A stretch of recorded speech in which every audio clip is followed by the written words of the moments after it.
사랑하는 여러분, 교회 다닌다고 다 그리스도인이 아닙니다. 교회 다니면 교인일지는 몰라요. 그건 참된 그리스도인은 아니야. 기도하는 사람이 참된 그리스도인이에요.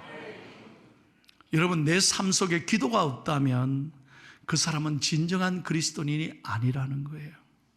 우리는 머리로는 기도해야지 알면서 기도 안 하는 거죠. 여러분, 예수님 보세요. 성경 한번 보세요.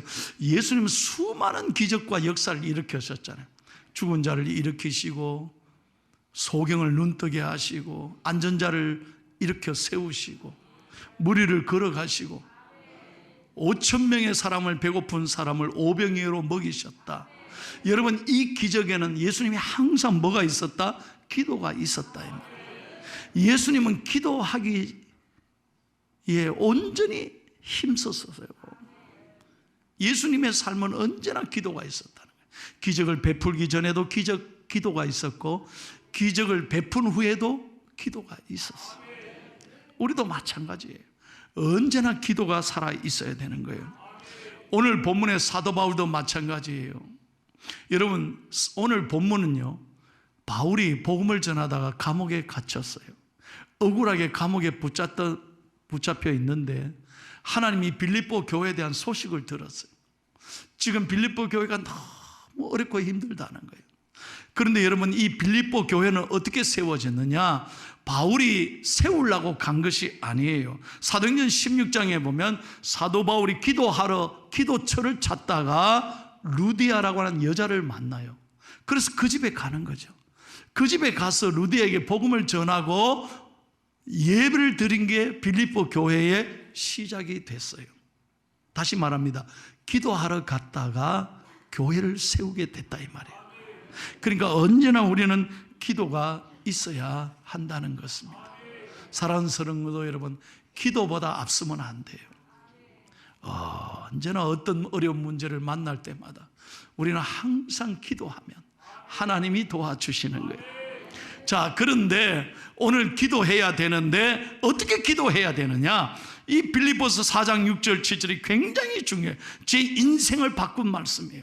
여러분, 그냥 이거를 그냥 듣지만 말고 오늘 외우고 가세요. 6절 7절 2절밖에 안 돼요. 내게 주신 말씀으로 크게 한번 읽겠습니다. 외우면서 시작. 아무것도 염려하지 말고 다만 모든 일에 기도와 간구로 너희 구할 것을 감사함으로 하나님께 아뢰라. 그리하면 모든 지각에 뛰어난 하나님의 평강이 그리스도 예수 안에서 너희 마음과 생각을 지키시기. 할렐루야. 믿으시면 아멘 하십시오. 두 가지 영적 법칙이 있어요. 첫째, 아무것도 염려하지 말고. 한번 따라 합시다. 염려하지 말고. 기도의 시작은 염려하지 않는 거예요. 그럼 염려는 뭐냐? 마음이 자꾸 나뉘는 거예요. 이렇게 할까? 저렇게 할까? 생각이 복잡한 거예요. 여러분, 염려를 영어로 worry라고 그럽니다. Don't worry. 걱정하지 말라는 거예요. 그 worry란 말은 어디서 나왔냐? 위겐이라는 헬라에서 나왔어요. 위겐이란 말 뜻이 뭐냐? 물어뜯다는 거예요. 물어뜯다. 사나운 짐승이 어린 힘없는 짐승을 먹잇감으로 사냥할 때 물어뜯어 죽이잖아요. 그게 위겐이에요. 위겐. 염려는 뭐냐? 내 영혼을 물어뜯는 거예요. 내 마음을 물어뜯는 거예요. 그래서 내 마음이 점점 더 그것에 함몰되어서 아무것도 못하는 게 그게 염려인 거예요. 그래서 우리는 염려 때문에 우리는 하루하루가 너무 피곤하고 힘들고 잠 안 오고 입맛, 밥맛, 잠맛 없는 거예요. 제가 설교를 준비하면서 이 통계를 보고 깜짝 놀랐어요. 제2차 세계대전 당시에 전쟁으로 죽은 숫자가 30만 명이래. 미국만요. 그런데 그 해 같은 기간에 심장질환으로 죽은 숫자는 230만 명이에요. 그러니까 무슨 말입니까? 심장질환의 원인이 뭔데? 스트레스인 거예요. 스트레스. 염려에서 오는 거예요.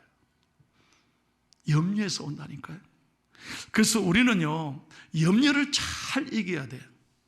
여러분, 내과 의사죠. 알렉시스 박사가 이런 얘기했습니다. 염려와 맞서는 방법을 알지 못하는 사람은 장수할 수 없습니다. 동의하시죠? 그러니까 매일 스트레스 속에 사는 사람은 절대 오래 못 살아요. 장수하지 마. 그런데 우리는 어떻습니까? 교회 나와서 정말 위로받고, 다시 한번 위로받고, 교회 나오면 말씀으로 용기를 얻고, 속이 답답하지만 기도하고 찬송하면 뻥 뚫리잖아요. 여러분, 말 안 하고 속에 담아보세요. 이게 화병이 되는 거예요. 화병. 그렇잖아요. 끙끙 앓죠. 눈물 나죠. 그러나 교회 와서 기도하고 아버지 찬송하면 내 마음이 시원. 할렐루야. 오늘 이 본당이 너무 아름답잖아요. 스위치를 탁 켜니까 전운이 와서 이렇게 아름다운 것처럼 오늘도 우리 마음에 어둠이 찾아올 때 예수님의 말씀의 스위치를 딱 켜면, 할렐루야, 빛이 내 안에 임하면 어둠이 물러갈 줄로 믿습니다. 염려하면요, 어떤 어려움에도 우리는 죽을 수밖에 없고 낙심할 수밖에 없어요. 그러나 염려를 이기면, 염려와 맞서면 하나님이 길을 열어주시는 거예요. 염려하면요, 우리는 뼈가 상함이고 몸이 망치게 됩니다. 잠언 15장 13절 한번 다 같이 읽겠습니다. 시작. 마음의 즐거움은 얼굴을 빛나게 하여도 마음의 근심은 심령을 상하게 하나니. 근심은 심령을 상하게 한다는 거예요. 그래서 오늘 이 순간부터 여러분 선포해야 됩니다. 염려가 탁 찾아오면 야, 이거 어떻게 하지? 이거 어떻게 하지 말고 기도 제목으로 바꾸는 거예요. 따라해보세요. 염려를 기도로 바꾸라. 할렐루야. 염려를 기도로 바꾸면 하나님이 여러분의 일생을 책임져 주시는 거예요. 아멘이십니까? 그러면 하나님께 맡기고 사는 거예요. 하나님께 다 기도하고 맡기고 사는 거예요. 여러분, 제가 이번에 총회장님을 모시고 미국 갔는데 총회장님이 미국에서 그런 설교를 해요. 자기 그 연신내 동네 은평구, 서울시 은평구 연신내 동네에 세상에 제일 부자가 있대. 재산이 1,000억이 되는 부자가 있대. 별로 놀라지도 않네요, 여러분. 1,000억을 가진 부자인데 새벽기도 마치면 늘 그 어른과 만난대요. 이렇게 조깅하고 그러면 만난대요. 그런데 하루도 그 얼굴이 편안해 보이질 않아. 그래서 늘 목사님이 안부를 묻죠. 선생님 잘 주무셨습니까? 잠을 못 잤습니다. 잠이 안 옵니다. 세상에 1,000억을 가지고 있는데 잠이 안 온다? 이게 이해가 안 된다는 거예요. 얼굴이 완전 우거지상이에요. 우거지상. 1,000억을 가져도 불안한 거예요. 여러분, 우리는 어떻습니까? 머리만 대면 자요. 얼마나 감사한 게. 교회에 오면요, 잠이 얼마나 잘 오는지 몰라. 장로님 3분 기도하는데 1분도 태 안 돼서 입신해. 우리 잠이 얼마나 잘 오는지 생각해보세요. 그래서 나는 여러분 안 깨워요. 그저 하나님은 사랑하는 사람에게 단잠을 주시니까 뭐 교회 와서라도 이렇게 잠을 자더라도 얼마나 귀한 분입니까? 그래도 여러분 내 설교는 다 알아듣는데야. 내가 얼마 전 며칠 전에 새벽기도, 이 미국 가기 전에 새벽기도 하시는 할머니 한 분이 있는데 세상에 내가 얼마나 감동받았는지 몰라. 그 할머니는 교회는 나오시는데 제가 설교하는 동시에 자요. 난 다 이해하죠. 다 보이니까. 그래도 내가 설교하는데 내려가다가 설교기도 마치고 나가다가 나를 만났어요. 그래 인사했죠. 아이고 할머니 잘 지내십니까? 그러니까 목사님 만났네. 목사님 내가 새벽기도 좀 자는 거 아시지? 본인이 얘기하더라고요.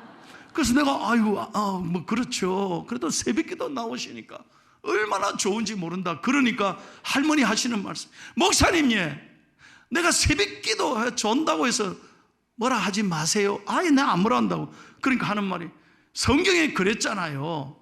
이스라엘 지키시는 자는 졸지도 아니하시고 주무시도 아니하신다 그랬잖아요. 하나님이 깨어 계시는데 내가 뭐 깨어 있을 필요가 뭐 있어요, 그러면? 이야, 난 놀랐어요. 세상에 이런 얘기 처음 들어요. 얼마나 믿음이 대단해요. 하나님 깨어 계시는데 내가 꼭 깨어 있을 필요가 뭐 있냐? 다 맡기고 잔다는 거예요. 야, 나는 그 중심이 얼마나 아름다운지 몰라. 여러분, 염려하지 마시기를 바랍니다. 왜 염려합니까? 하나님을 신뢰하지 못하기 때문에 그래요. 내 거라고 생각하기 때문에 부들부들 떠는 거예요. 다시 얘기합니다. 왜 염려합니까? 하나님을 온전히 신뢰하지 못하기 때문에 그래요. 여러분에게 정말 묻고 싶습니다. 24시간의 은총의 축복을 우리에게 오늘도 주셨습니다. 1440분입니다. 여러분 계산해 보세요. 이 하루라고 하는 은총의 시간을 기도하는 시간은 얼마나 되고 걱정하며 보내는 시간은 얼마나 됩니까? 여러분 정직하게 대답해 보세요. 내가 기도하는 시간이 많습니까? 걱정하는 시간이 많습니까? 우리는 하나님 앞에 이 주신 하루하루에 감사하면서 염려가 찾아올 때마다 기도로 바꾸시기를 축복해요. 그래서 오늘 말씀하는 거예요. 염려하지 말라. 기도할 수 있는데 왜 걱정하십니까? 기도하면서 왜 염려하십니까? 기도하면서 왜 당황하십니까? 하나님이 선하게 이끌어 주실 것입니다. 여러분 오늘 예배당에 왔습니다. 이건 하나님이 여러분을 보내주신 거예요. 하나님이 여러분을 만져주시고 만나기 위해서 오늘 밤새도록 이 성전에서 기다리셨단 게 두 번째 원칙이 있습니다. 이게 중요한 거예요. 기도하되 감사함으로 기도해라. 한번 따라 합시다. 감사함으로 아뢰라. 왜 그렇습니까? 지금 나는 너무 힘들고 어려워요. 눈물 나요.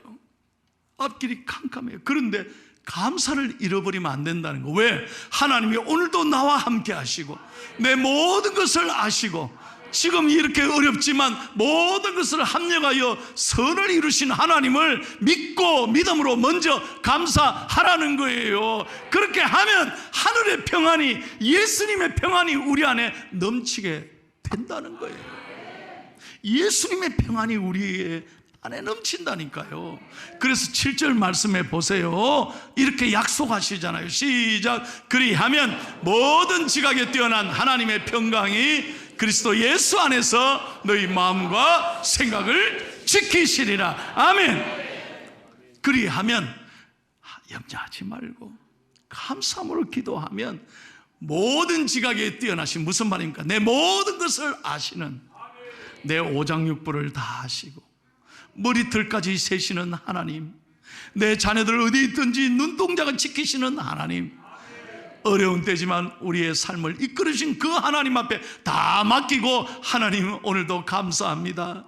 어렵지만 하나님께서 이끌어 주실 줄로 믿습니다.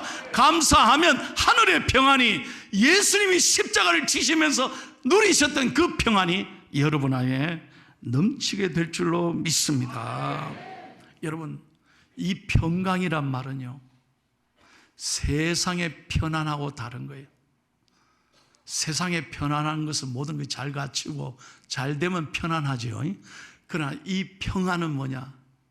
고난 중에도 눈물 중에도 주시는 은혜를 말하는 거예요. 이 평안은요, 원래 원뜻이 뭐냐? 결합하다, 붙어 있다는 말이에요. 여러분, 우리가 힘들지만 예수님께 꼭 붙어 있으면 예수님과 하나 되는 거예요. 그때 주시는 은혜가 평안함이에요. 제가요, 어제 저녁에 이 잘 아는 한식당에 갔거든요. 저녁 먹으러 목사님이 초청해서 갔는데, 세상에 그 식당은요, 꼭 식사할 때마다 제일 먼저 호박죽이 나와요. 그 호박죽이 참 맛있어요. 어제 가니까 호박죽이 안 나와 버려. 그래, 이상하다. 호박죽을 왜 안 나왔지? 했는데 조금 지나니까 주인 권사님이 와서, 목사님 너무 죄송해요. 호박죽을 못 드렸어요. 그래요. 아유, 괜찮습니다. 그러니까, 목사님 호박이 너무 비싸요. 그래. 호박이 비싸대요. 우리 여기 권사님들 다 인정하시죠? 그러면서 뭐라고 말씀하냐? 목사님, 요즘 나무에 붙어 있는 건 다 비싸요. 아주 중요한 얘기. 붙어 있는 건 다 비싸다. 그리고 가만히 생각해 보니까, 요즘 너무 채소값도 올라가고 과일도 너무 비싸. 미국도 가보니까 너무 비싸. 김밥 한 줄이 7불 50이요. 놀라지도 않네. 3불에 한 줄인데 요즘 7불 50. 설렁탕 한 그릇이 세상에 23불 50전이요. 옛날에 내가 10불에 12불에 먹던 게 지금은 23불 50. 거기다 텍스 붙죠. 팁 주죠. 한국에 와서 제일 좋은 건 텍스도 없어. 팁도 없어요. 감사 좀 하소.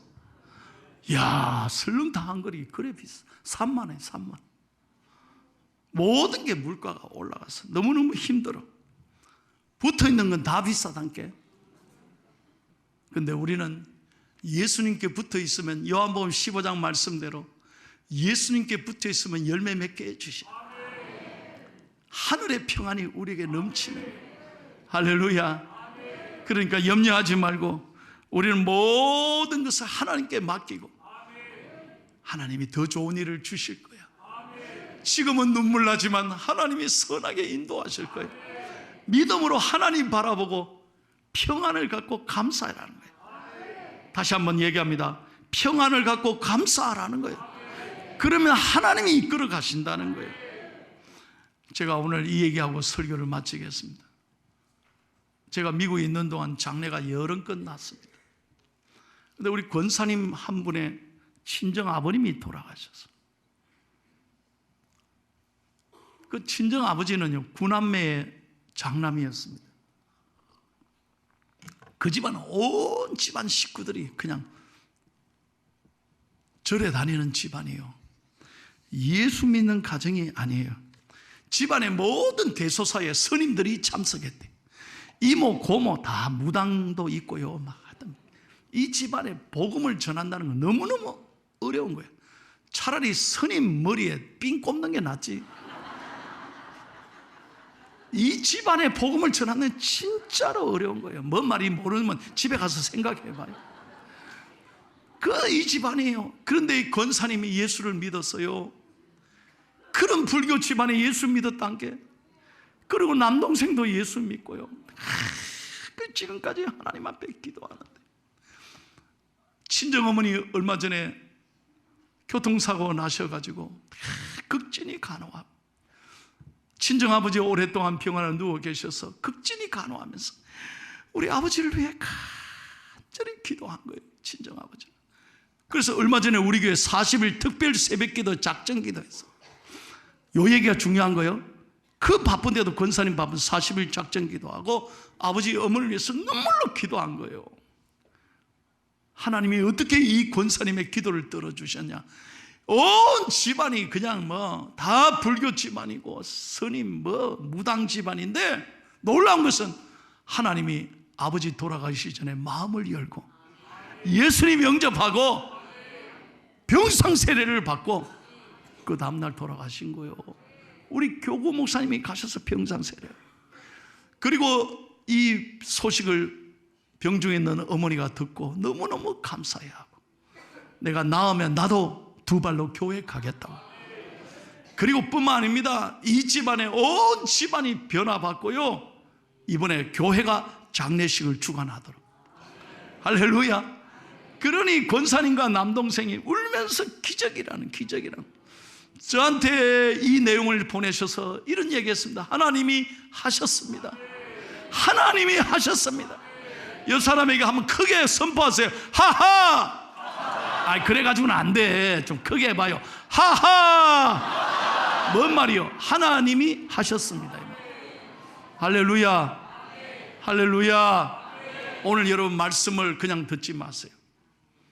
정말 내게 주신 말씀으로 받기를 축복합니다. 나는 내 힘으로 못해. 그러나 염려하지 말고 감사함으로 끝까지 기도하면 하나님이 하신다는 거예요. 하나님은 모든 것을 아시는 하나님. 염려하지 마세요. 감사함으로 기도하세요. 여러분, 오늘 마지막 마무리를 이렇게 하겠습니다. 지금 남들 눈치 보지만 아픈 부분에 손대요. 남들 쳐다보지만 아픈 부분에 손대요. 나는 건강하면 마음에 손대세요. 지금 2분간 통성기도 할 거예요. 하나님 꼭 고쳐달라고, 내 소원을 이루어달라고 주여 한번 부르짖고 통성으로 기도합니다. 주여